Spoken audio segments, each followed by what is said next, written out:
Hello. Nice to see you, nice.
Welcome, people.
So hi guys, welcome to live stream. If this is the first time on live stream, then the way that you ask questions is through Skype. My Skype address is Lisa Cairns 12. The internet has been pulsing a little bit this evening. I'm not sure why that is. I've just been trying to fix it. I think that's over with now. I think it's finished pulsing.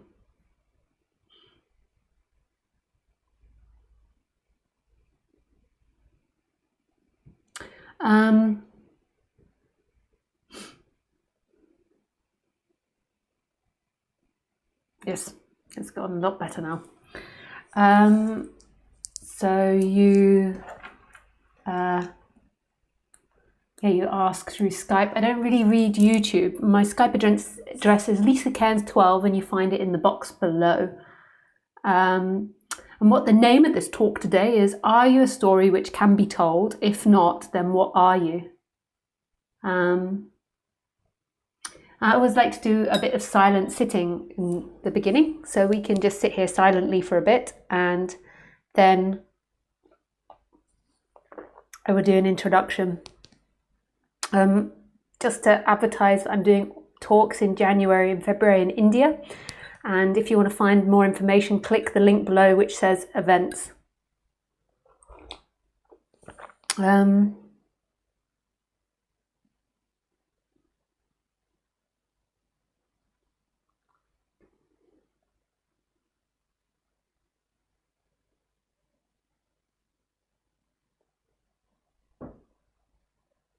Yes, that is all.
Hi guys, welcome. So are you a story which can be told? So from an early age, we're told stories continuously. We're told stories to help us learn language. We're told stories to help us learn what is good or bad for us.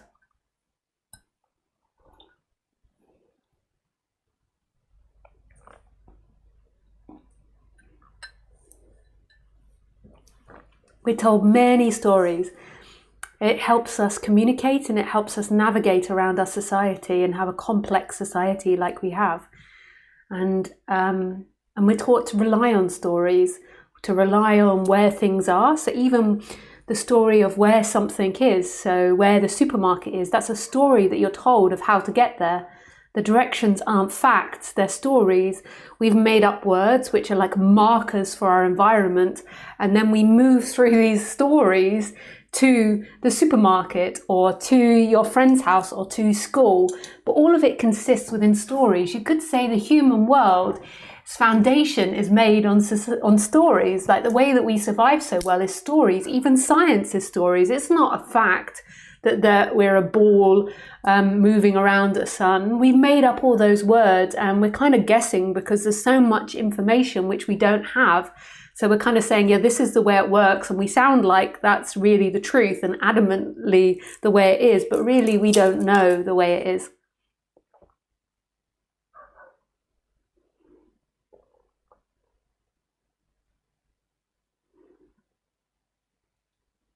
But they're super helpful because if we didn't have it, we wouldn't be able to have a complicated society. We'd be like dogs, you know, we can communicate to each other how to move a table. So if something gets stuck under the table, we can communicate that through stories, how we move the table. But the dogs can't. They obviously can have some form of very simplistic thinking, like dogs understand us or cats understand us to an extent. Certain words like Khaleesi, my dog, understands sit, stay. She understands and she understands facial expressions, you know, when I look at her in certain ways. And I understand dog behavior, so I manipulate dog behavior and to get her to do as I say. Even now, I'm communicating to you through sets of stories, through words put together, which make up an overview for your intellect to kind of feel like it's got a grasp of what my meaning is. But meaning isn't inherent in life. Life doesn't have an inherent meaning. It's something that humans have made up and shared and put into story format and have these meanings. And in our stories, so in our things like films, we have a particular way in which we present that story. And I'm sure emotionally, that has a huge effect on us of how we present our stories. So in films, like what I grew up with, although TV is becoming more popular than films. So films and storybooks, we have acts and arcs. So in theatre and in film, there are arcs to the film. So normally the stories are based on overcoming complications. So first of all, a typical story would be the person is happy, they have a great life, and then boom, something happens which changes everything. And we are excited to watch and learn how that person deals with that catastrophe or difficulty or complication. And that's what interests us in story. We're not interested in a story or a film where somebody's just simply like running through a field of poppies or a field of beautiful flowers. We're like, after half an hour, all of us are bored. Except some that are enlightened, they're just like, oh wow, look at the light, the light, the light. But the rest of the people are like, come on, let's have something happen. And that's how we see our lives in a way. We see our life through events and catastrophes and difficulties and then overcoming them or not overcoming them. And when people tell them, they tell them in the sort of way that we watch them or we read them or we hear them from others. It's like a hypnosis of stories in which we tell each other. So you maybe look at your life in a little bit of a way of a storytelling film, book, novel. So you're sort of like, when I was 10, this happened and that happened. Like you don't pick non-events when you tell people the story of your life. You pick events to tell. So you pick you know, when you moved house or when your parents bought a new dog, or when they had another child, or when they separated. So when you're telling the story of you, it's events also like the stories and the films that we watch on TV. Sorry, just let me close my mail. For some reason, it's deciding that it has to open. You don't have to open mail. It's got a life of its own, my mail.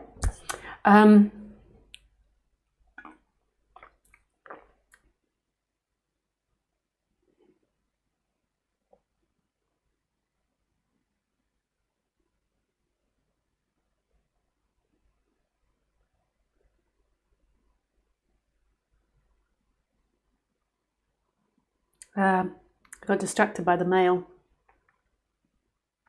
So when you tell your stories, you tell it in a similar way. You're picking out the arcs of your story during the day. When you come home and someone says, "How are you?"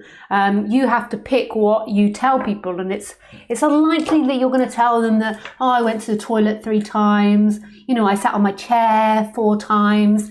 I felt the floor beneath my feet when I was walking. The sky was very blue.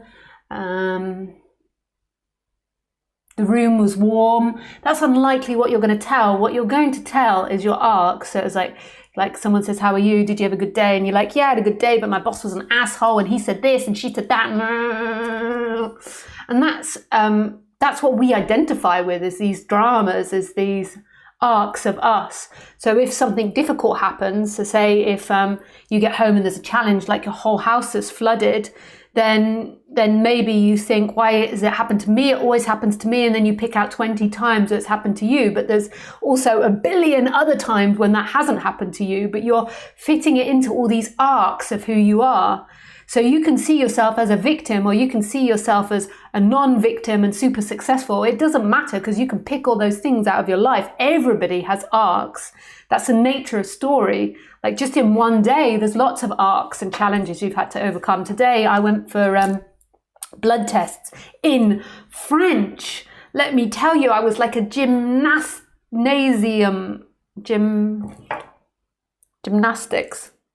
How do you say that person? Person that does gymnastics. I was like a gymnastics, with my I'm beginning to get sentences in French, but going to the doctors and blood testing in French is a little bit more complicated, and then dealing with the French healthcare system, which is the first time I've used. And you've got a little card, and you don't get a card in England, and you stick it into a card machine and you don't get that, and then you have to pay some as well. And it was quite the acrobatics, but it was super successful, and I really enjoyed the adventure of it. But maybe some people would tell that story as in like, "Oh, it was really awful, and the French didn't do this, and they didn't do that, and it's different." You can tell your stories whatever way you like it, and none of it means you, because who is this person you're talking about? It's a past event that doesn't exist now. So who is this you that's had dramas or challenges? When you're identified with your arcs, and especially if you tell yourself negative stories about yourself, it's very uncomfortable. If you tell yourself positive stories, then maybe it's a little bit better, but still it's a cage, because how can you be something that's in the past, a story that's in the past, and a story that's always based on arcs and dramas? That's not who you are. You're not a drama. You're this moment, and this moment in a way is dramaless. There's nothing here. There's nothing that means anything here. There is simply life happening for nobody, and it's free. But who do you see yourself to be? A story in time, or this moment? Most people would identify with a story in time. They would say, "I'm a body. I'm what's happened to the body. I'm my good events, bad events, my age, my looks, my wealth." And none of that's here. Even your body isn't here, because you're looking out of the body, but you're not actually seeing the whole entire body. You're kind of seeing hands maybe, and that's about it. Maybe if you've got a very big nose, you see your nose. But if you haven't, if you've got a nice petite fat nose like me, then you can't really see your nose unless you do that. But maybe you see your hands. And if you do see your hands, everyone should decorate your hands, because that's all you ever see of yourself. You're just like walking hands, like.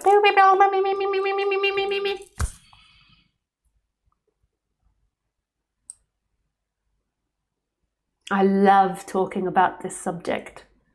I love it. I love it. I love it. And even me saying, I love it, who is this I that you imagine me to be? To me, it's spontaneous happening coming out of my mouth. And yes, it behaves just like Lisa, which is really unique and individual to her, but it's not a somebody. It's not somebody that independently exists. It's a part of this life which is not separate. It's one life expressing itself as multiple, but it isn't multiple. It's one, not two. This is why these talks, or what I teach, is non-duality. This isn't a separate life. So then the question comes, Lisa, look, all we're concerned about is how do we get out of suffering? You never had suffering. Who is this you that had suffering? So this person that you imagine that had suffering is a story already in the past. It's not you.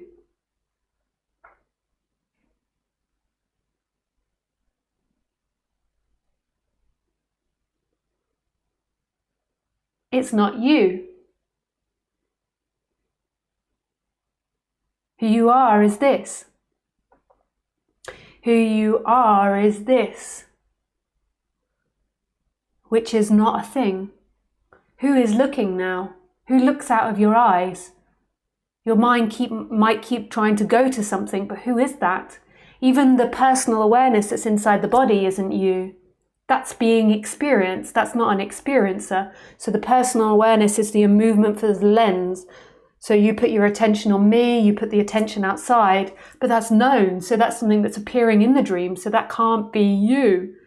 There's something beyond that. There's something that knows that. And who is that knower that knows the person that's moving the lens and saying, oh, I'm going to go make myself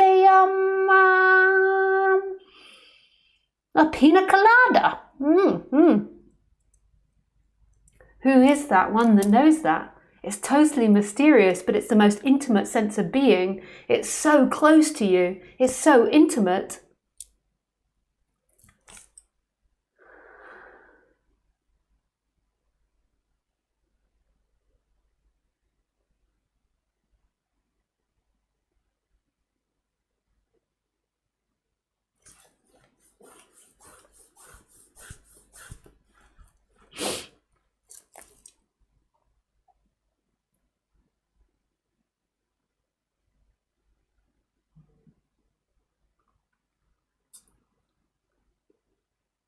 Who are you?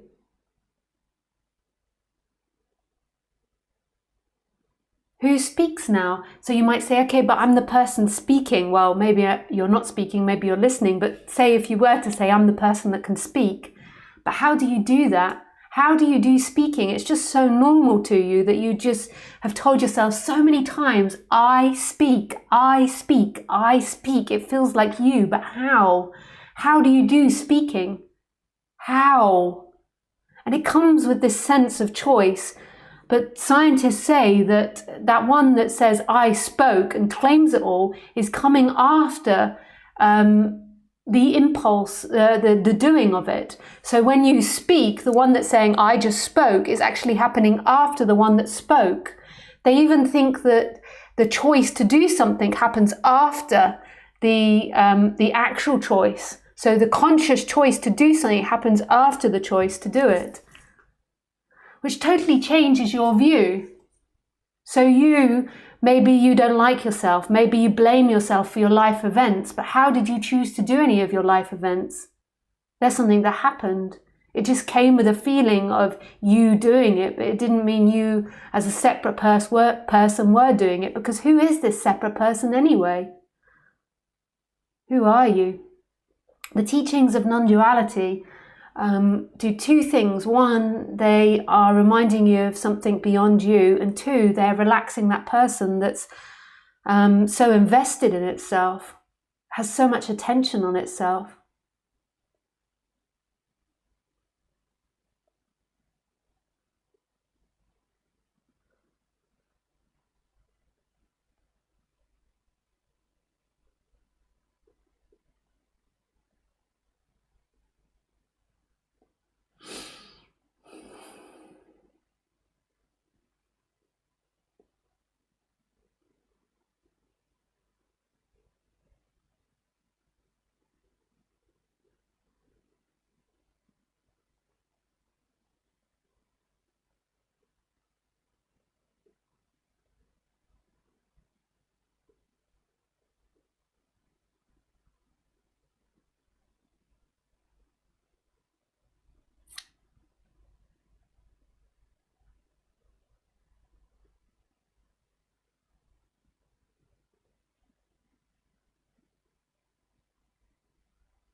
So maybe I need to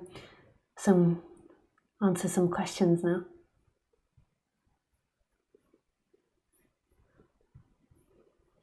So if you want to call in, you're very welcome to. You can just send me a message or just call.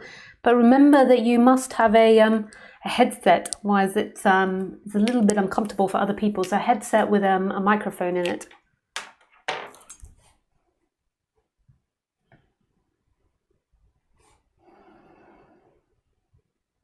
Hi Lisa, you're speaking too fast to understand what you're saying, but it doesn't matter. I like your voice. Oh, sorry, Gina. Sometimes I get excited. Sorry. Hi, thanks for telling me. Hi, Videos. Hi, Chris. Hi, Andrea. Lots of love to you too. Hi, Thomas. Gymnastus. Gymnastus. Nah. Gymnastus. Gymnastic. I can't say it. Gymnastic. Hi, Anastasia. Hi, Lisa. My name is Anastasia. What a beautiful name. I am attached to the story of my body. It seems to be running on the background and affects a lot of what's happening. I can't change or get rid of that storyline. Body is fat. Not enough. Needs to change. Needs to get on a diet. It's like a massive mental construction. How do I reconstruct it?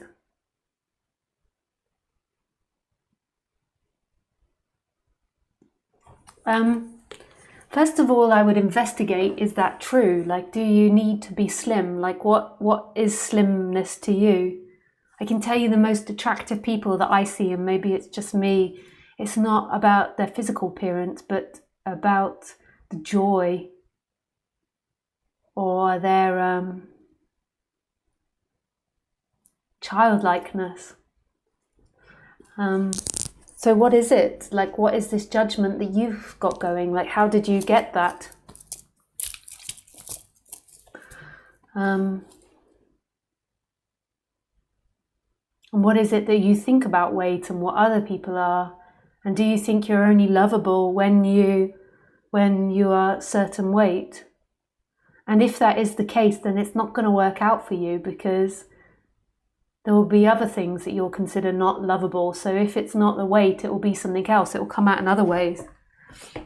So even though your mind might say it's just the weight, it will express in different ways that you won't be lovable if you do this, or you won't be lovable if you do that. You are lovable as the way you are. Then once you've explored it mentally, then you can go into the physical. Where do you feel that feeling of feeling fat and uncomfortable? Where do you dislike that bit of yourself? And find that. So say if it's in your heart, then you begin to feel that, and you say honestly everything you think about yourself. Not all the time, but just deep what's in there. So I'm ugly, I'm fat, I don't like myself, nobody can love me, I'm like Jabba the Hutt, or whatever it is that you think. And then you say the opposite. I am lovable, fat is beautiful, fat is sexy, fat is attractive. I am attractive the way I am, and let your energy pick up. And then this is a constant dance throughout the day. So when those thoughts begin to attack, you use positivity over the top of them. First of all, you acknowledge them. So it's not about ignoring them. Acknowledge that you're having darkness come up and dark thoughts. And then you push on the positive feelings. And then at the same time, so when you're reconditioning yourself, then begin to explore, is that you? Are you the body? But you have to, if you want to recondition your body, you have to put effort into it. Even though it's not your effort, it does feel like working out at the gym, that when these thoughts come in, you repetitively go to them, you acknowledge the feeling in your heart, you see what triggers them, you understand them, then you put effort into the positive. And then also you should be listening to non-duality, that you aren't the body, that you aren't your thoughts, that this isn't you. Thank you, Anastasia, for your question. I don't know who I am.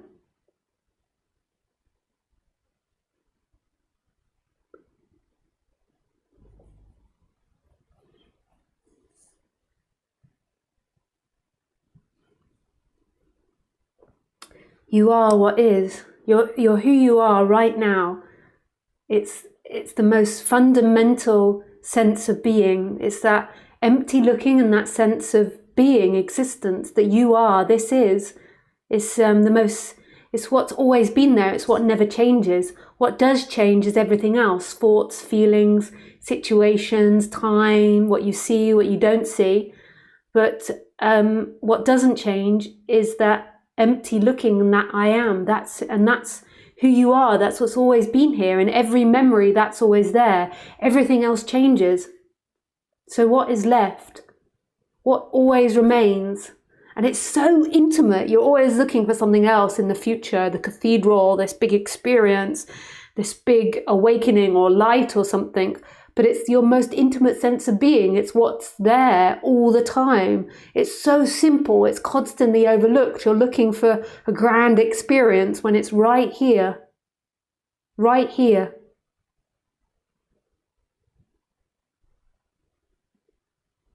Gymnast. Yes, thanks, Isabel. Yes, that is right. Gymnast, that helps. It's my dyslexia. I couldn't get the words together. Thank you for putting it like that. Gymnast. Hi, Lisa. Does working on the illusion of the person not just perpetuate the beliefs in a separate person?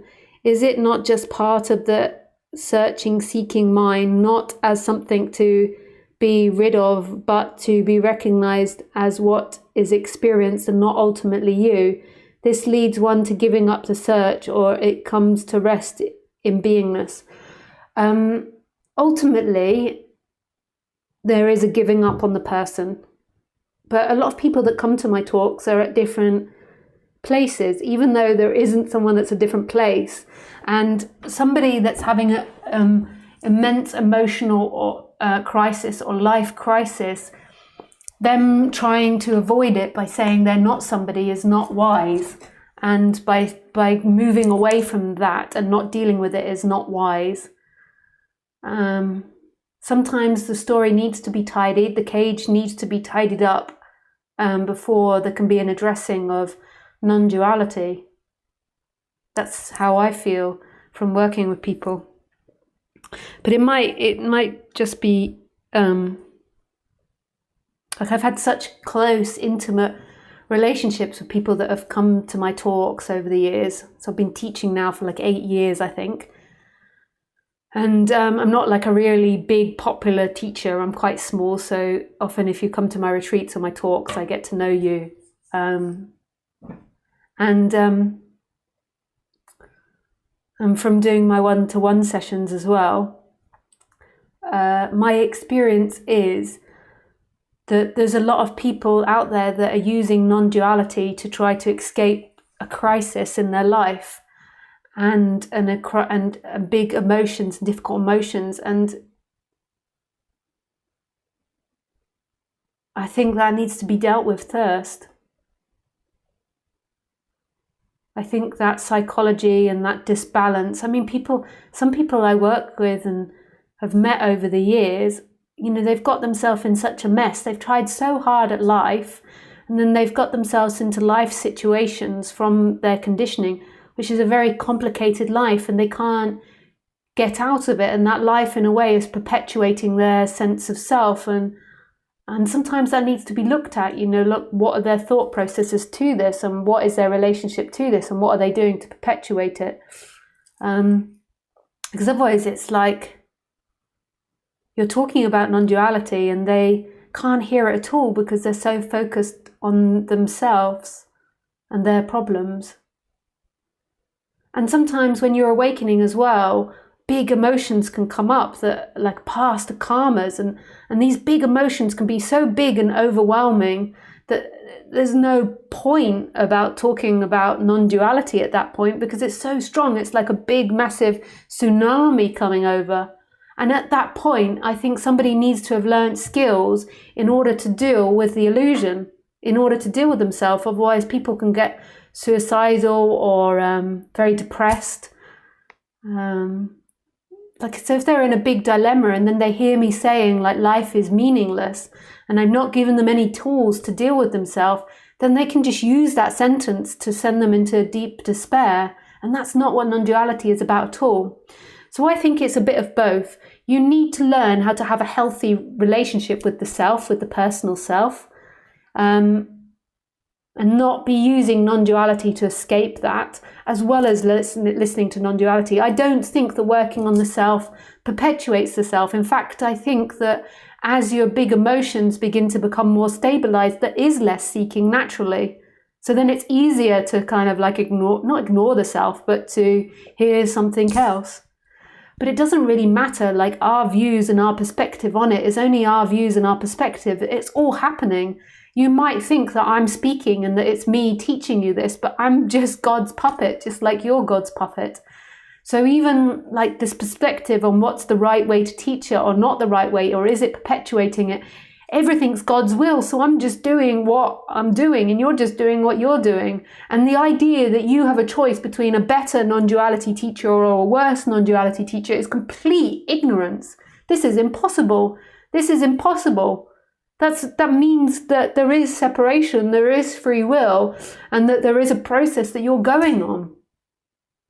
But we like to have this, like this is the way and that is the way. And like even what I'm saying, you could go and argue to another speaker that says, no, you've just got to completely ignore the self.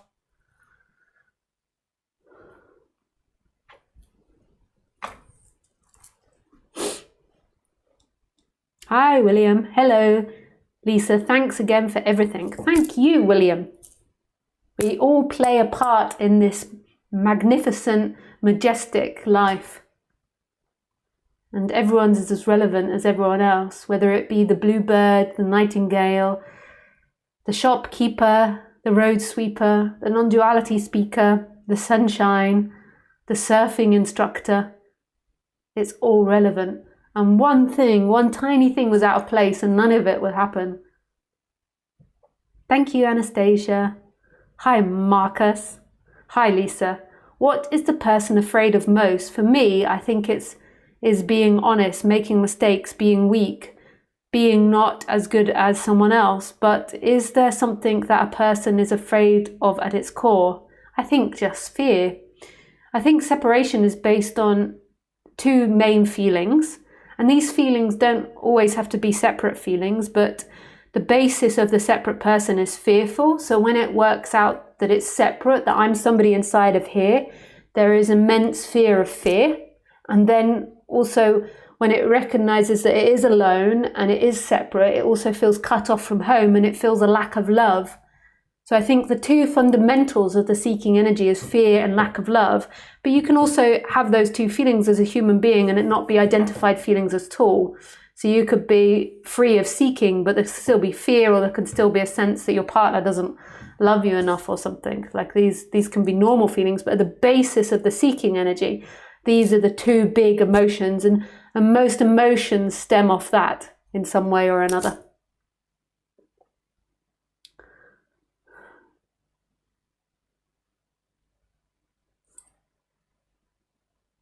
So it can normally go into those two categories. You're either seeking for love or seeking to avoid fear. Hi, Juna. You said Wednesday that some people talked about this without having had the energetic shift.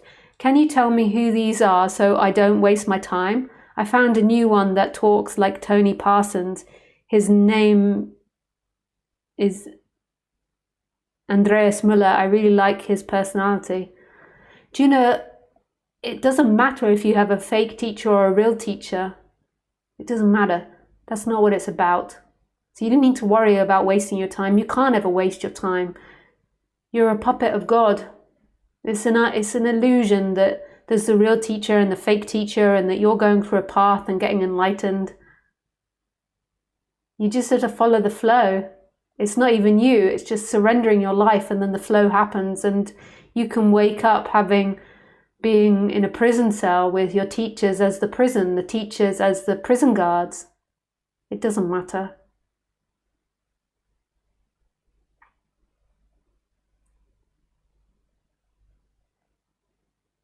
And I find it so drab, like all the teachers, like he's got it, she hasn't, he has, she hasn't, she hasn't, he has. This is like a typical narcissistic game. Not saying that the teachers are all narcissists, but this is like seclusion, like secluding the person. Like all the other teachers are wrong, I'm the only teacher that's right. Like seclude it from other people's opinion. I actually think it's good that you listen to different people's opinion, but if it happens or doesn't happen, it doesn't matter. It's just what it is. Like I think it's a balance to have perspectives from different angles. I think just having one person's perspective isn't so balanced, and a teacher that just wants to keep you all as his own, it's like this is like the narcissistic quality of seclusion, the way that you manage to control somebody is by secluding them from other opinions. This is why the internet is amazing. Amazing, the way you liberate people is opening up to all opinions, like not being attached to any opinion, not being attached to anything. But you know, everything comes in contradiction. So you could argue everything I say, and you could say, yeah, but you know, when you speak like that, this means this and this means that, and by you're precluding certain teachers that speak like this, and blah blah blah blah blah blah blah blah. Yes. Yes, no, no, no, yes, no, no, no, no, no, no, no, yes, yes, yes, yes, yes, yes. It doesn't really matter. Nothing really matters. We're just here and that's all that matters. This is, we are, doesn't really matter that way or this way. This is, and this is free. You are free. Life is free. It couldn't be any other way. And it's not you speaking, it's not you experiencing, it's a story running that you're having an experience and that you've got to save yourself and protect yourself. There really isn't anybody there. There is this life experiencing itself. It's the universe, if you want to be dramatic. The universe. Dum dum dum. You are the universe experiencing itself. Or just life. Life experiencing itself.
Could you talk more about the illusion of free will? I always thought of myself as an indecisive person.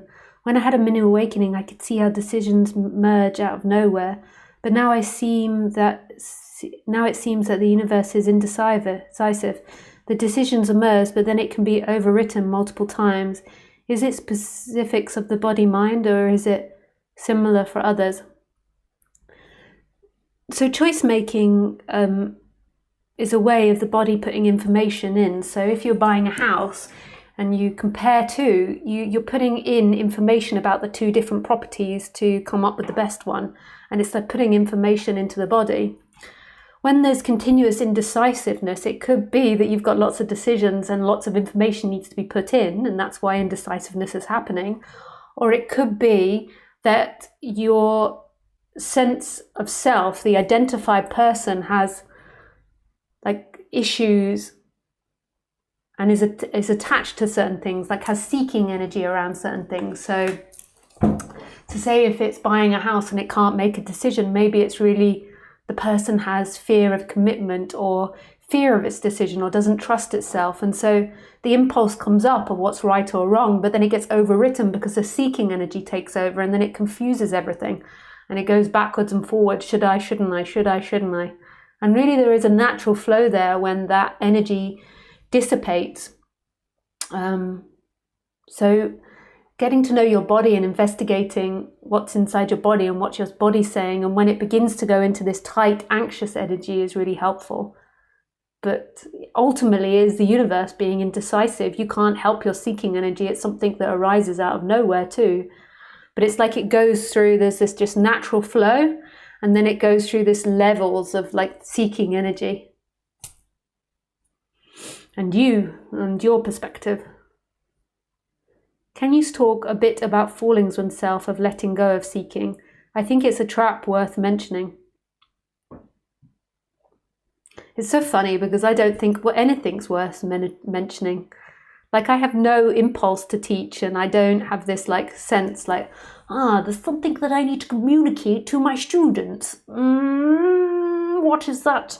It just doesn't arise here. I just speak because I love it. And there is a sense in me as well, is that I want other people to thrive and I want other people to experience love and be free. But I don't have a sense that anything I can say can free them or not free them. It's just that I love speaking, so I put it out there, and then if the horse goes to the water and drinks, it does, and if it doesn't, it doesn't. But I certainly don't sit there and think, I think it's worth speaking about to someone or teaching them this or that. Sometimes if I'm alone with someone, sometimes I can see dynamics that I think maybe I should bring up with them. And I can't help but bring it up with them, but that's about it. And that tends to be more spontaneously in the moment, like a response to something they're saying to me. I really like that quality in speakers. You can feel the difference between someone that wants to teach you and somebody that's just expressing their heart. And I used to be more attracted to teachers that were expressing their heart rather than someone that wanted to be the teacher, just because it felt really genuine.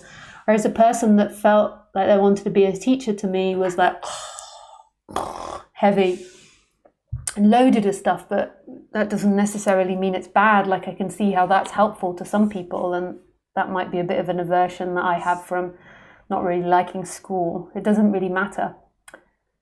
But I also like that in art. Like I like seeing someone that's passionate and genuine rather than somebody that's just copying other pieces of art in order to be successful. Like it's so boring to me when I see a piece, there's something really beautiful that you see, and then you see other people trying to copy it, and then other people believing that's the way to do things, and they're not expressing their heart. And there's something really beautiful to me in somebody expressing their heart.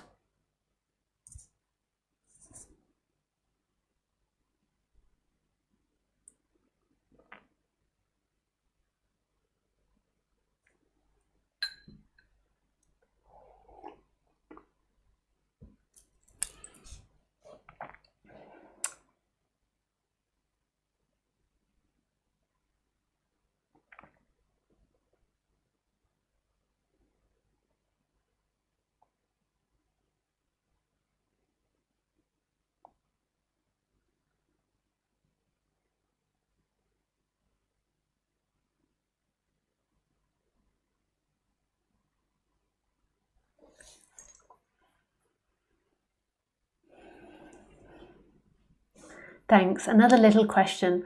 Does the person actually want to become enlightened? What you're looking for is home, but the act of looking for it is the movement away from home. So the person does want to go home, but in another way it doesn't want to give up seeking, because then it doesn't exist. So it's like a contradiction, really. Hi, Lisa. When we hear that life is happening and it has already happened and everything is predestined, sometimes irrational fears come into the mind. What to do about them? Hey AR, that's a weird way to ask a question. You've totally depersonalized that. Which is okay. But maybe if English isn't your first language, but you've depersonalized it. When we hear, how do you know that other people are experiencing that too? Aren't you talking about yourself? Does it make you feel vulnerable asking me a personal question?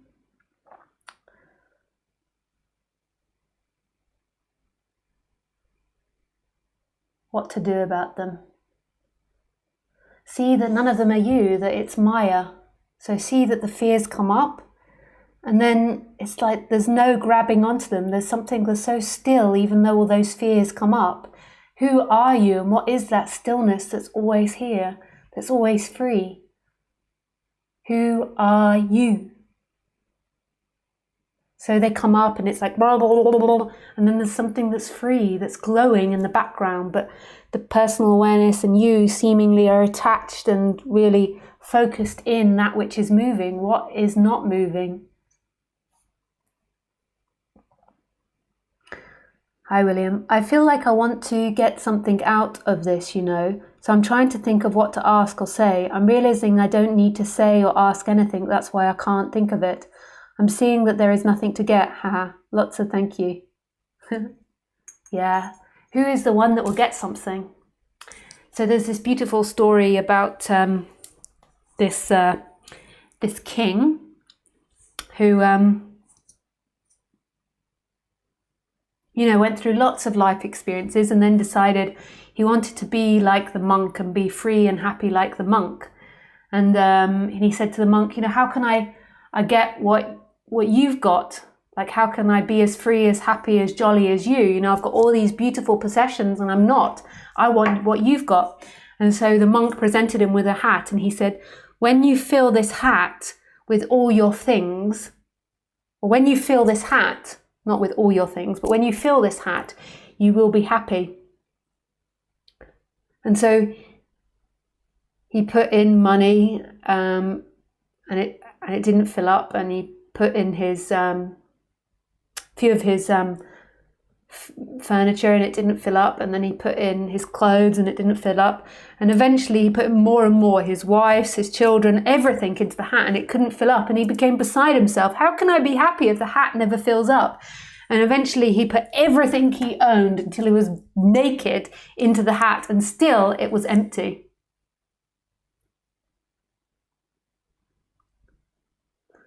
It didn't fill up.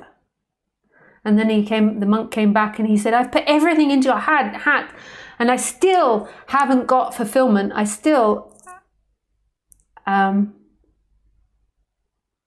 told this story wrong, I think. Hang on, just let me think about it a second. I always struggle with this story to tell it correctly.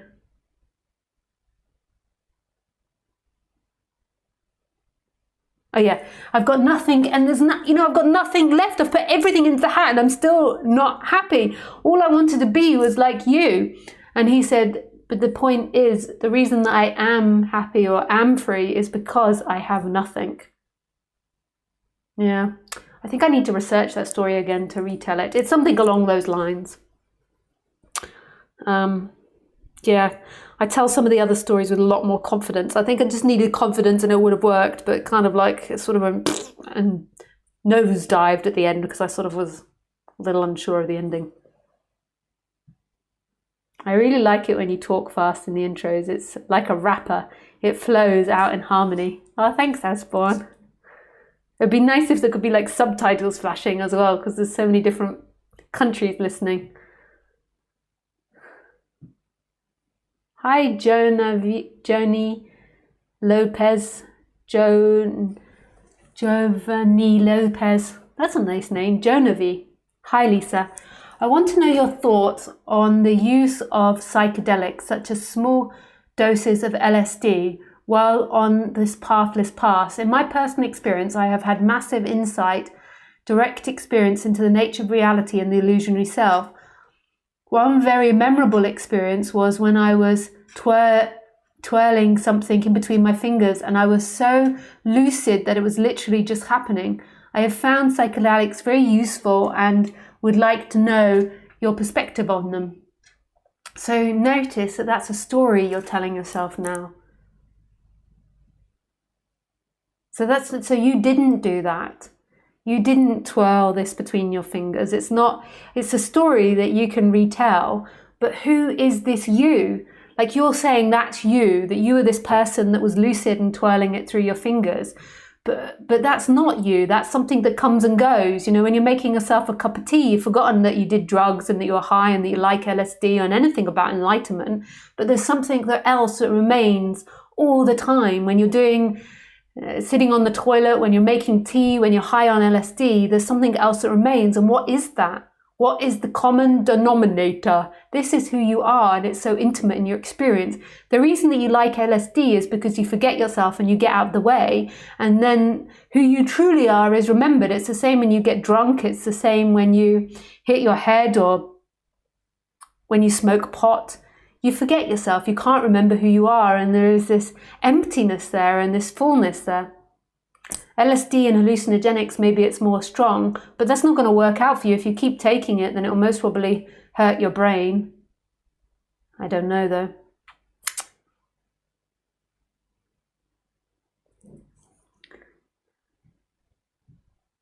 Hi Lisa, you seem to be so far away on an emotional level. You're light and joyful. That's a world I have no access to. I'm here in the mud and you fly above me in the clouds telling me that life is nice.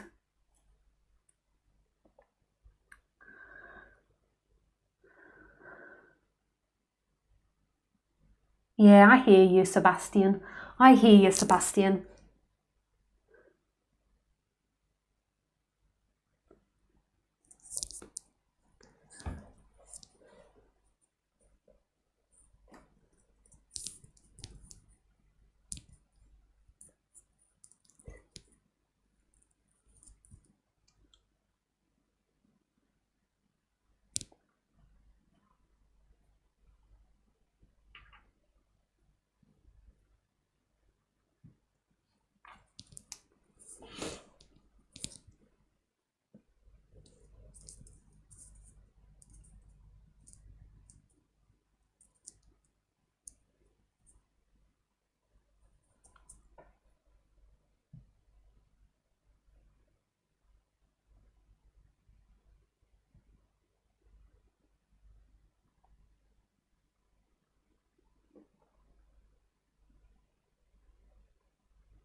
Excuse me, guys, I just need the toilet.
Hi, Asha. Big hug from Malta. Oh, nice.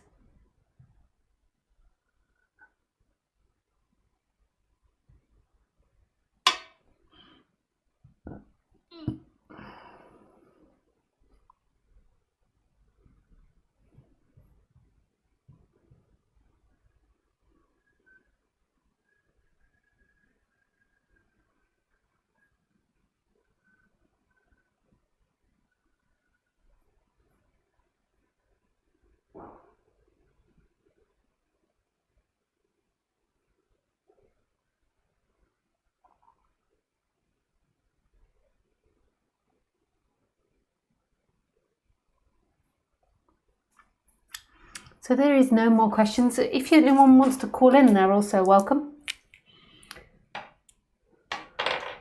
Je suis ici.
There's one says, I listened to some of your first Ustream talks today and found them very powerful. You talked about what is the moment here and now. I understand why you changed, but there was something about this early speech that I missed. Yeah, it was really sweet. It was really beautiful. Okay, William is calling. I'm just coming, William.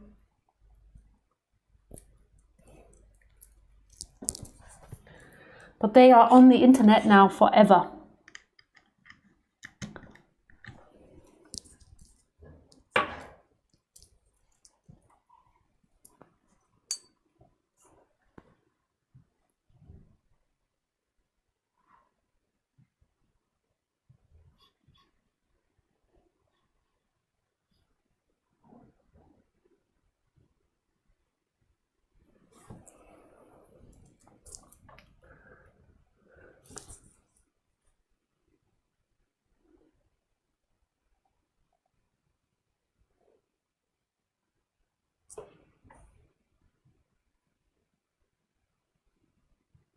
I'm trying to ring William. Hey, William. Hi. Yeah, good, thanks. Just let me put that in. There we go. How are you doing? I'm doing really good today. Thank you. Nice. How are you? Yes, very well, thank you. Just a little bit cold, actually. I need to turn my heating up, but I'll do that after the talk. Yeah, I'm in Tampa. It's cold today, so it's really nice. You know, got the hot sun and some Where's cool air. Tampa in Utah? It's in Florida. I'm in Florida. I didn't even know it got cold in Yeah, Florida. really great. Yeah, I mean, it's not cold to you, probably, but to us, we all got our sweaters on. I'm still where I was when I sent that message. It's just nothing to say. I guess it's where I was 2 weeks ago. And I asked you instead. I asked if you were in my shoes, what would you say? I don't know if this is going to work. Your line is really bad. You're sounding like a robot. I can't understand you. How about now? You have to speak a little bit. Well, it's okay. You can. It's It okay. sounds like it's a bit better. I just started talking a little bit louder, but it feels strange. Yeah, But hey, that's okay. like I said, We can I just speak. wanted to. What's that? Nothing. Go for it. I just wanted to connect, because there's still nothing to say. I don't know.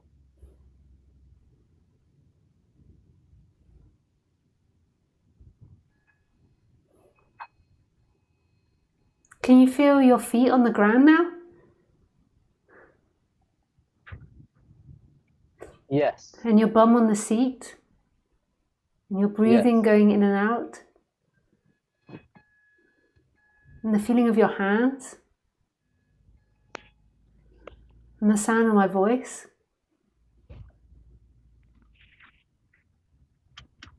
And that it's being experienced.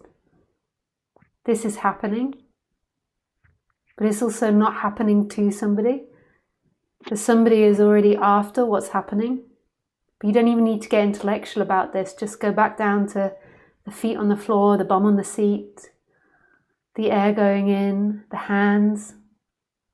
You are.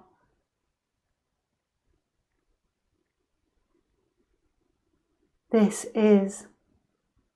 There's nothing else you want. It's just your mind telling you you want this. You want a bigger home, a smaller home, a quieter home, more friends, less friends, more time, less time, more work, less work, sunnier sky, cloudier sky, warmer weather, colder weather. It's only your mind. Everything you ever look for is what's happening. It's your nature. It just feels that it isn't because your mind tells yourself stories that what is incomplete. Beyond that story of you and it being incomplete, there's a freedom. There's this well of wealth, of freedom. It's right here. And the mind comes up, yes, but, and then here it is, bum on seat, feet on floor, hands. The mind wants to make it complicated so it can do something about something, and there's nothing to be done because who are you? This is what is happening. This is who you are, right here. And you can do 1,000 things to try to get here, but you're always going to be here, even in all the 1,000 things that you do and all the practices. And then you say, yeah, but when I tame my mind more, when I do this, when I release emotions more, then I'll be happier. But here it is. It's like offering itself to you, arms open. It's your most intimate sense of being, and the mind is always focused on the person that's moving. Yes, but, just total acceptance of all feelings that are here. Even if it's really rawly uncomfortable, just total acceptance of it. There is nowhere better than this absolute surrender to yourself and knowing that this is what you're looking for. You're not looking for something else. That's the illusion. It'll always be something else. It will always be more. It will always be bigger. And this is all you've ever wanted, to just be able to say this is enough. You never wanted to work really hard to get a mansion, to get floral curtains. You always wanted this. It always felt stressful to try to maintain all these things. And right here you have nothing, but yet there is everything. Right here you're not rich or poor, happy or sad, incomplete or complete. You're nothing. Nothing, nothing, nothing. But yet there is everything. Life offers you everything here. They're two sides of the same coin. Seeing that you are nothing automatically by defect makes you everything. Because if you're not a thing, then there is only everything. And the mind keeps whirling in, trying to be something, to make this something. Yeah, but, and then it something to you and your experience and where you want to go and what you want to be. And then there's just this. And it keeps trying to swirl you in. There's something better if I do this. There is something better if I do that. There's something better if I get another teacher. There is something better if I do that. And here it is. Here is everything. It's like the mind totally letting go, or there's a total letting go of the deviations of the mind. The mind speaks, but there's no energy in it. The mind chirps like a bird singing this or that, but yet there's no energy in it. This is freedom. Like not grabbing onto any of the abstractions. Yeah, they come and go, they come and go, they come and go. But here, this is what is the feeling of the feet on the floor, and it's not even your feet on the floor, it's just sensation. The feeling of breeze on your skin, and it's not even belonging to you, it's just sensation in this infinite space. The sight of the light, and it's not even happening to you, it's this infinite space. It's not even an infinite space that you can perceive, because who could perceive it? It's just being perceived by emptiness, by a vastness, by freedom.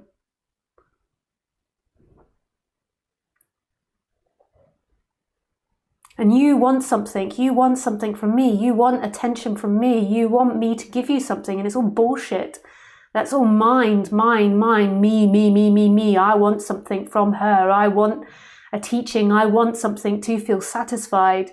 And that comes and goes. Satisfaction, dissatisfaction, boredom, not being bored, happy, not happy. It comes and goes, and your mind grabs on to the pleasurable things and says, I want to maintain this, and it can never maintain anything. It all comes and goes like tumbleweed flowing through or bouncing through. There's nothing to grab onto. This is it. This is all you ever wanted.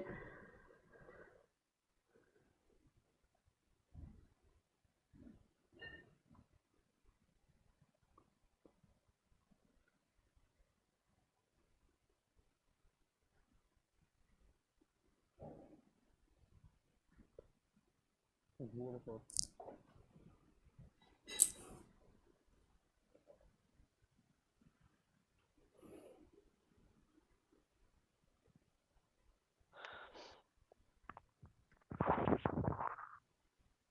Okay.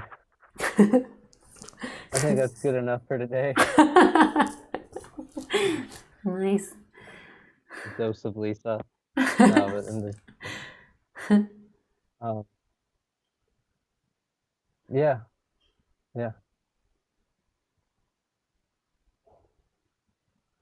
Well, thank you. Thanks, William, for calling. Lots of love. I'll be listening. Lots of love. Bye. Bye-bye.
Thank you for appreciating me being in the mud. That makes it much lighter.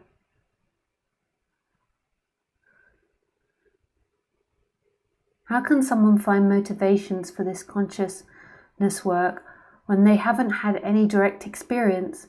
For example, I'd like my girlfriend to start doing this work so she can have all of these positive effects. I see her suffer while I hardly suffer.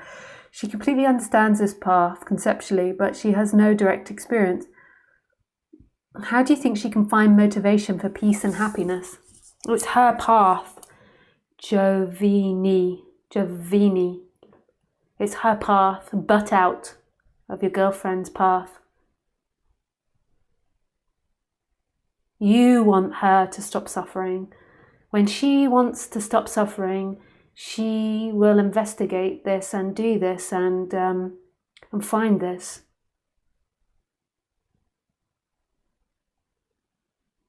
You pull her and push her from arrogance of your own. Butt out of your girlfriend's path. Do not try to be your girlfriend's teacher. If she suffers, that's what she has to do until she doesn't want to anymore. The more you try to push and pull her, the more she'll most probably resist, and it's not your job. She's got to suffer, she's got to suffer. It's not compassion. It's you, it's selfishness from you, wanting her to not suffer.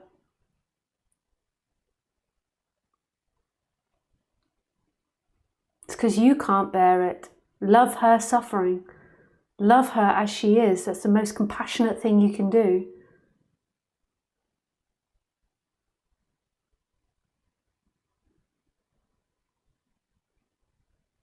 And if you can't love her as she is, then investigate that.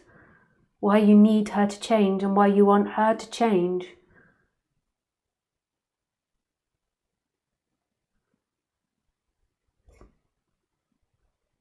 I understand it's all divine will, and even she wants to find this motivation, but she can't commit for some reason. But that's still not your business. Butt out, Nosy Parker. We call them nosy Parkers in England, you know, when you've got a big nose, like Pinocchio, and you stick your nose in. Oh no, Pinocchio's big nose is about lying, but we just call it like Nosy Parker. It's none of your business. Concentrate on your own issues.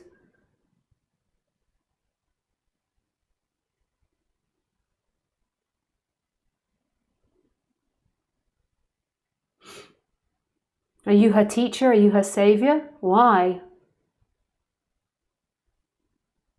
What are you up to? Is it your job to help her, rescue her, make her better? When she is ready, she will be ready.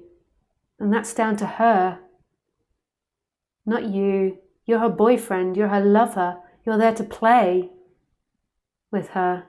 That sounds sexual, I don't mean like that, but play like friends. Why is she not asking these questions to me?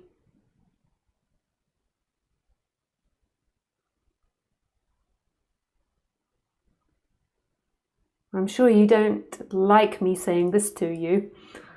You're like, ooh, ooh, ooh, covering your naked points.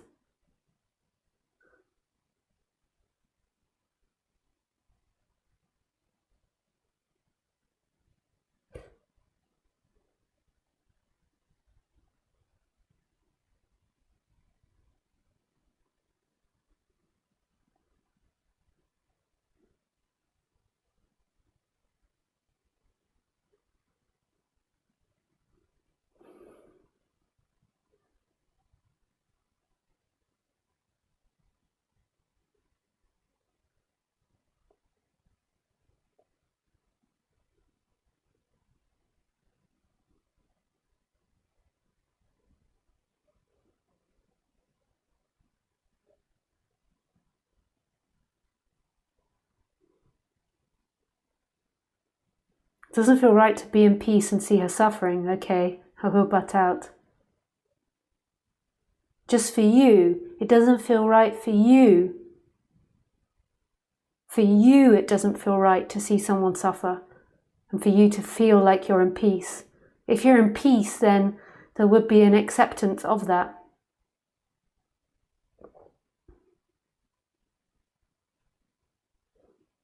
Deal with yourself, not with her.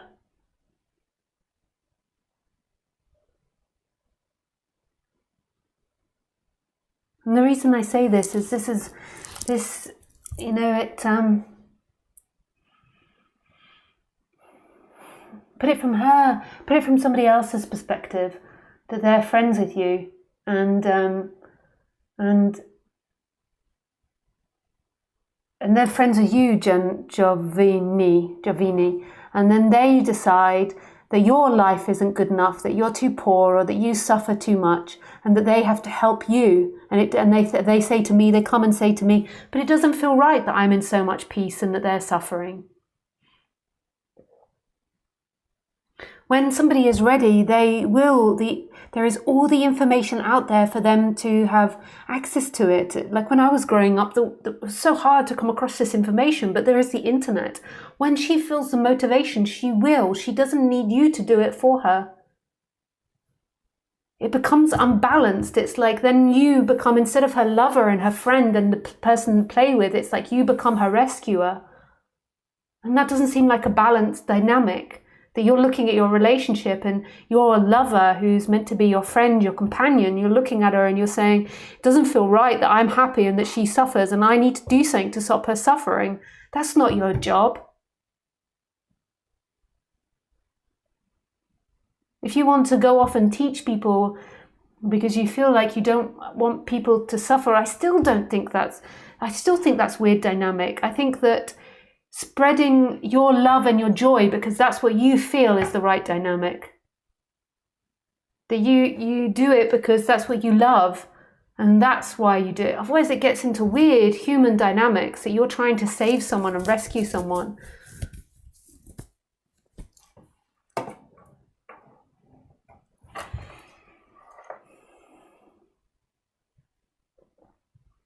Will there be a retreat in March, you think, in Spain? Yes, but it's not March, it's April. It's for Easter.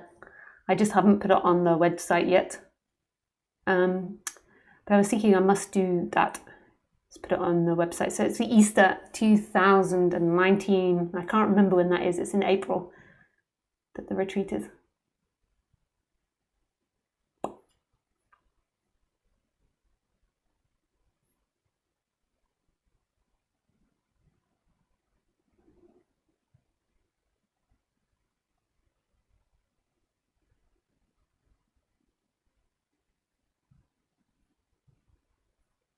That's remarkably profound, Lisa.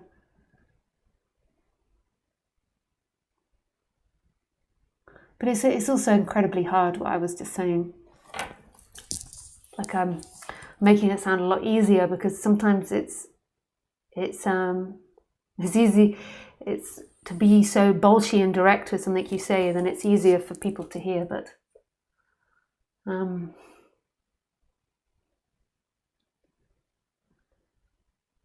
it's always painful to watch somebody suffer.